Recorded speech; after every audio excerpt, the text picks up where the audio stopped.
اللہم صلی علی. سارے برادری کٹھی ہوئی ہے کہ لڑ نہ پین آپس میں. ہمارے ہاں نا چڑھانے والے زیادہ خطرناک نہیں ہوتے، چڑھنے والے زیادہ خطرناک ہوتے ہیں. جو ذرا سی بات پہ غصے میں آ جائیں، ذرا سی بات پہ چڑھ جائیں، کہیں سکون ہی نہیں، ٹھہراؤ ہی نہیں زندگی میں. اللہ کی رضا پہ راضی رہیں. میرے رب نے جہاں مجھے رکھا ہے سب سے زیادہ باکمال رکھا ہے. جہاں میں ہوں خدا جانے بلندی ہے کہ پستی، پر جہاں میں ہوں وہاں کوئی نہیں ہے. آپ اپنے رب کی رضا پہ راضی رہیں کہ میری جہاں ڈیوٹی ہے، کیا ہی بات ہے، میری جہاں ڈیوٹی. حضرت صدیق اکبر کو امیر المومنین بنایا گیا، لیکن جناب بلال حبشی کے پاس مدینے والے محبوب کے مہمانوں کی ذمہ داریاں تھیں، مسجد نبوی کی کنجیاں تھیں. کمال ان کا بھی بڑا ہے اور کمال بلال حبشی کا بھی بڑا ہے. حالانکہ وہ تو مسجد میں جھاڑو دیتے تھے، خدمت کرتے تھے. تو آپ اللہ کی رضا پہ راضی رہیں. جہاں رب نے آپ کو رکھا ہے، جس مقام پہ رکھا ہے، وہاں آپ راضی رہیں. آپ کو اطمینان محسوس ہوگا، آپ سکون میں آ جائیں، دل میں ٹھنڈک محسوس کریں گے، پریشانیوں سے نکلیں گے. یہ حدیث دیکھیے امام غزالی نے لکھی ہے. نبی پاک صلی اللہ تعالیٰ علیہ وسلم کے پاس نا صحابہ کی ایک جماعت آئی. انہوں نے عرض کی یا رسول اللہ صلی اللہ علیہ وسلم ہم ایماندار ہیں. تو حضور نے فرمایا تمہارے ایمان کی نشانی کیا ہے؟ تم صاحب ایمان ہو تو دلیل کیا ہے؟ انہوں نے عرض کی یا رسول اللہ، یہ ذرا دلیل سننا. عرض کرنے لگے یا رسول اللہ مصیبت آئے تو صبر کرتے ہیں، نعمت ملے تو شکر کرتے ہیں، اور یا رسول اللہ رب جو فیصلے کر دے ہم اس پر راضی رہتے ہیں. حضور فرمانے لگے کعبے کے رب کی قسم تو واقعی ایماندار لوگ ہو. اگر تم اللہ کے فیصلوں پہ راضی ہو، اگر تم نعمتوں پہ شاکر ہو، مصائب پر صابر ہو، تو تم واقعی مومن ہو. تو یہ یاد رکھیں اچھی طریقے سے کہ ہمیشہ اپنے آپ کو اپنے رب کے فیصلوں پہ راضی رکھیں. ہمیشہ کوشش کریں کہ مقدر سے شکوہ نہ کریں، تقدیر سے شکایت نہ کریں. جو ہمیں نہیں ملا اس کے بارے میں اپنی طبیعت کے اندر تڑپ اور طلب نہ پیدا کریں. بس جو فیصلہ رب نے کر دیا اس فیصلے پر ہمیشہ راضی رہیں. یہ کر کے دیکھیں. حضرت انس بن مالک رضی اللہ تعالیٰ عنہ فرماتے ہیں ایک پوری جماعت جنت میں جائے گی لوگوں کی. فرشتے ان سے پوچھیں گے کہ میاں حساب دے آئے ہو؟ تو وہ کہیں گے ہمیں تو کسی نے حساب پوچھا ہی نہیں. ان سے پوچھا جائے گا پل صراط دیکھی ہے؟ کہیں گے نہیں ہم نے تو نہیں دیکھی. ان سے پوچھا جائے گا کہ میزان عمل؟ تو انہوں نے کہا نہیں بالکل نہیں. تو کہا اچھا تم بڑے خاص لوگ ہو، دنیا میں کرتے کیا رہے ہو؟ تو کہیں گے کرتے کچھ بھی نہیں تھے، رب کے فیصلوں پہ راضی رہتے تھے. اور طبرانی میں ایک روایت ایسی بھی موجود ہے کہ حضور فرماتے ہیں رب کہتا ہے جس نے میرے فیصلوں پہ راضی نہیں رہنا وہ رب کوئی اور ڈھونڈ لے. اگر تم میرے فیصلے پہ راضی ہی نہیں ہو، او بھائی میں اپنے ادارے کا سربراہ ہوں، جو میرا فیصلہ نہیں مانے گا وہ نکلے گا ادارے سے. میں اپنی جماعت اور تنظیم کے تعلق سے کوشش کروں گا کہ امیر کی اطاعت کا سبق دوں. اگر کوئی نظم و ضبط درست نہیں کرے گا، یہ ایک حال ہے یہاں کے جو مینجمنٹ کے کام ہیں، معاملات ہیں، ایک سربراہ آپ نے بنایا ہوتا ہے. اب اس کی اگر بات نہیں مانے گا کوئی ورکر، کوئی کام کرنے والا، تو یقیناً وہ کہیں گے کہ میاں آپ بات نہیں مان رہے، تمہارا نظم و ضبط خراب ہوتا ہے. لہذا اگر آپ نے ہمارے نظم کے اندر نہیں رہنا تو آپ نکل جائیں. تو اللہ کے فیصلوں کو جو لوگ تسلیم نہیں کرتے، اللہ کے فیصلوں کو جو لوگ تسلیم نہیں کرتے، یقیناً وہ کمزور ہو جاتے. آج بڑے لوگ ہیں جو وظیفے پوچھتے ہیں اللہ کیسے راضی ہوگا. بتاؤں وظیفہ آپ کو؟ امام غزالی لکھتے ہیں کہ حضرت موسیٰ کلیم علیہ السلام نے اللہ کے حضور عرض کیا مالک میری قوم پوچھتی ہے تو کیسے راضی ہوگا، ہم تجھے راضی کرنا چاہتے ہیں تو کیسے راضی ہوگا. تو حضرت موسیٰ علیہ السلام سے رب کریم نے فرمایا ان سے جا کے کہہ دو کہ مجھ سے راضی ہو جائے، میں بھی ان سے راضی ہو جاؤں گا. یہ اپنے رب سے راضی رہیں. جو رب ان کے لیے فیصلہ کرے. وہ حضرت سفیان ثوری دعا مانگ رہے تھے نا، یا اللہ راضی ہو جا، یا اللہ راضی ہو جا، یا اللہ راضی ہو جا. تو حضرت رابعہ بصریہ رحمۃ اللہ علیہ بھی پردے کے پیچھے بیٹھی تھیں. تو جب انہوں نے بہت زیادہ اس دعا پر اصرار کیا نا، یا اللہ راضی ہو جا، تو پردے کے پیچھے سے بول پڑی کہنے لگی سفیان اب کچھ اور نہ مانگے اللہ سے, آگے نہ چلے. جناب سفیان کہنے لگے میں دعا ہی کر رہا ہوں کہ یا اللہ تو راضی ہو جا. تو فرمانے لگی پہلے اپنے دل پہ ہاتھ رکھ کے بتائیں آپ اللہ سے راضی ہیں؟ آپ تو کہتے ہیں یہ ہے تو یہ نہیں ہے, کبھی یہ بھی مل جائے نا. اگر آپ ناراض نہ ہوں تو پہلے خیال تھا ایک سواری مل جائے چاہے موٹر سائیکل ہی ہو, مل گئی. اب بڑے پریشانی ہوتی ہے, کبھی 4 ٹائروں والی ہوتی نا, وہ بھی مل گئی, دے دی, طلب ہی یہ تھی. اب خیال آتا ہے کبھی تھوڑی سی بڑی مل جائے نا, وہ بھی مل گئی. اب جن کی ذرا گاڑیاں اونچی ہیں, ٹائر چوڑے ہیں, وہ پریشان کرتے ہیں, تو بندہ تو روک ہی نہیں رہا کہیں. تو حضرت کلیم سے رب نے فرمایا ان سے کہو مجھ سے راضی ہو جائے, میں بھی ان سے راضی ہو جاؤں.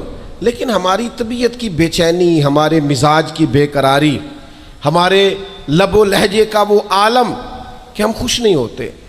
ڈھیر سارے لوگ ہیں, آپ کچھ بھی کر لیں, کچھ بھی گھر میں لے آئیں, کچھ بھی ہو جائے, کتنی بھی نعمت مل جائے, ان کا مزاج اس طرح کا بن جاتا ہے, خوش نہیں. میں اکثر دوستوں سے کہتا ہوں کہ بعض دوست ایسے ہیں جن کا انداز اس طرح کا ہے کہ ان کو کوئی بھی نعمت مل جائے تو ان کی طبیعت سکون پذیر نہیں ہوتی. حضرت عبداللہ ابن عمر رضی اللہ تعالیٰ عنہ صحابہ میں سے بڑے صالح آدمی ہیں, نیک آدمی ہیں. حضرت عمر کے صاحبزادے ہیں, اور اللہ کے حبیب علیہ السلام نے فرمایا یہ بڑے نیک ہیں. تو سیدنا عبداللہ ابن عمر رضی اللہ تعالیٰ عنہ کے نا ایک صاحبزادے بیمار تھے. یہ جو بچے بیمار ہوں یا کسی تکلیف میں ہوں تو یہ ماں باپ کو بڑا بے چین کر دیتے ہیں. اپنی بھوک بھی بندہ سہ لیتا ہے, اپنی بیماری اور تکلیف بھی سہ لیتا ہے, لیکن اگر اولاد کسی آزمائش کا شکار ہو جائے, پریشانی کا شکار ہو جائے تو انسان بڑی تکلیف میں آ جاتا ہے. حضرت عبداللہ ابن عمر رضی اللہ تعالیٰ عنہ بڑے پریشان تھے اپنے بیٹے کو لے کر, اور جو ان کے قریبی لوگ تھے وہ محسوس کرتے تھے کہ شدید ذہنی اضطراب میں مبتلا ہیں سیدنا عبداللہ ابن عمر. اللہ کا فیصلہ کرم آیا اور ان کے صاحبزادے کا وصال ہو گیا. جب ان کے صاحبزادے وصال کر گئے نا تو ظاہر ہے کہ بیماری سے بڑا غم تو صاحبزادے کا انتقال کر جانا ہے. تو جنازے کے لیے جو لوگ آئے اور اس کے بعد جو تعزیت کے لیے لوگ آئے وہ کہتے ہیں ہم نے جناب عبداللہ ابن عمر کو بڑا مطمئن دیکھا. ہم نے دیکھا کہ بیٹے کے انتقال کے بعد ان کی طبیعت میں ایک ٹھہراؤ آ گیا, اور آنے جانے والوں کو بڑے اطمینان سے, بڑی محبت سے ملتے, ان کا انداز بڑا منفرد ہو گیا. ایک صاحب نے پوچھ ہی لیا کہ جناب آپ پہلے بڑے بے چین تھے, اب آپ کی طبیعت میں بڑا ٹھہراؤ آ گیا, وجہ کیا ہے؟ تو حضرت عبداللہ ابن عمر فرمانے لگے جب تک وہ بیمار تھا میری ذمہ داری تھا اور میں بے چین تھا.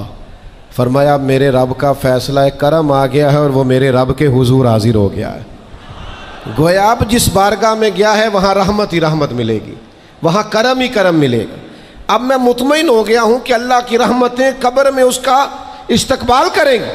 جب تک میری ڈیوٹی تھی تو میں پریشان تھا, بے چین تھا, بے قرار تھا, اب تو حاضر بارگاہ ہو گیا اور میں اپنے رب کی رضا پہ راضی ہوں. جب تک اللہ نے چاہا بیٹا میرے پاس رہا, اور جب اللہ نے چاہا اللہ نے اسے اپنی بارگاہ میں بلا لیا.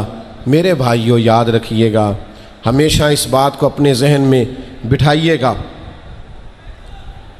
کہ زندگی کے اندر کبھی بھی اللہ کے فیصلوں پر شکوہ کرنا اور اللہ کے فیصلوں پر اظہار ناراضگی کرنا معاذ اللہ, اس سے اپنے دامن کو ہمیشہ بچا کے رکھیں اور پناہ میں رکھیں اپنے دامن کو کہ کبھی بھی انسان اس طرح کا نہ ہو جائے. میں دیکھتا ہوں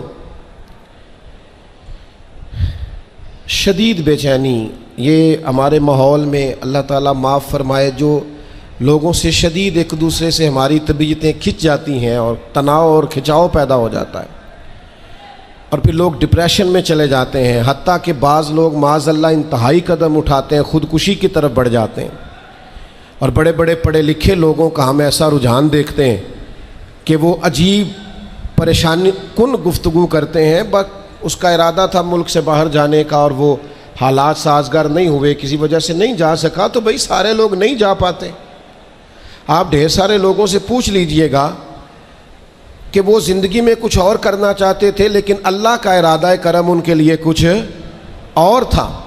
اور یہ ایک ایسی اللہ کی توحید کی علامت ہے کہ مولا علی شیر خدا فرماتے میں نے اسی سے تو رب کو پہچانا ہے کہ جو میں کرنا چاہتا تھا وہ نہیں ہوا، بلکہ وہ ہوا جو میرا رب چاہتا تھا۔ فرماتے میں نے کسی کام کے لیے سارے اسباب جمع کر لیے، جب نہیں ہوا تو میں سمجھ گیا یہ کرنا میرے اللہ نے۔ تو میرے عزیز، یہ تو اللہ کی بہت بڑی اس کے ہونے کی علامت ہے کہ آپ اس کی رضا پہ راضی رہیں۔ حضرت ابن وقاص رضی اللہ تعالیٰ عنہ بڑے مستجاب الدعوات تھے، جو دعا مانگتے تھے قبول ہو جاتی تھی، اللہ کا ان پر خاص انعام تھا۔ اور یہ بات بڑی مشہور ہو گئی، دور دور سے لوگ ان کے پاس دعائیں کرانے آتے تھے، خود وہ نابینا تھے، بینائی نہیں تھی۔ تو کچھ لوگوں نے ان سے کہا کہ آپ اپنے لیے بھی دعا کر لیں، تو فرمانے لگے میرے رب نے بڑا عرصہ مجھے آنکھوں کا نور عطا کیا ہے، اب وہ لے گیا ہے تو میں اپنے رب کی رضا پہ راضی ہوں۔ اب اس میں ہوتا کیا ہے؟ دکھ اور تکلیف اور اللہ کے فیصلے پہ راضی رہنے میں نا ایک خاص لذت بھی ہے۔ صرف سکھوں کا مزہ نہیں ہوتا، دکھوں کا بھی مزہ ہوتا ہے۔ ہاں ہاں، زخموں کی بھی ایک لذت ہوتی ہے۔ یہ کبھی آپ کے کوئی زخم ہو جائے اور ٹھیک ہونے کے قریب آئے تو آپ اسے چھیڑ کے دیکھیں، اس کی بھی ایک لذت، دکھوں کا بھی ایک مزہ۔ سکھوں میں تو لوگوں کو رونا نہیں آتا، جو بڑے سکھی ہوتے ہیں وہ تو کعبے جا کے نہیں روتے، ناراض نہ ہوئیے گا مجھ سے، ان کو تو مدینے جا کے رونا نہیں آتا۔ یہ دکھ ایک ایسی چیز ہے جو بندے کے دل کو نرم رکھتے ہیں۔ یہ آزمائش ایک ایسی چیز ہے جس میں نفسانی قوتیں ختم ہوتی۔ کوئی نہ کوئی آزمائش انسان کے ساتھ رہے تو اللہ کے حضور حاضر رہتا ہے۔ دکھوں کو، بیماریوں کو، تکلیفوں کو کبھی بھی برا نہیں جاننا چاہیے۔ یہ تو انسان کو اللہ کے قریب کر دیتی ہیں، دلوں کو نرم کر دیتی۔ جن کو ہم بعض اوقات بڑی آزمائش سمجھ رہے ہوتے ہیں وہی تو خیر بن جاتی۔ حضرت جناب ایوب علیہ السلام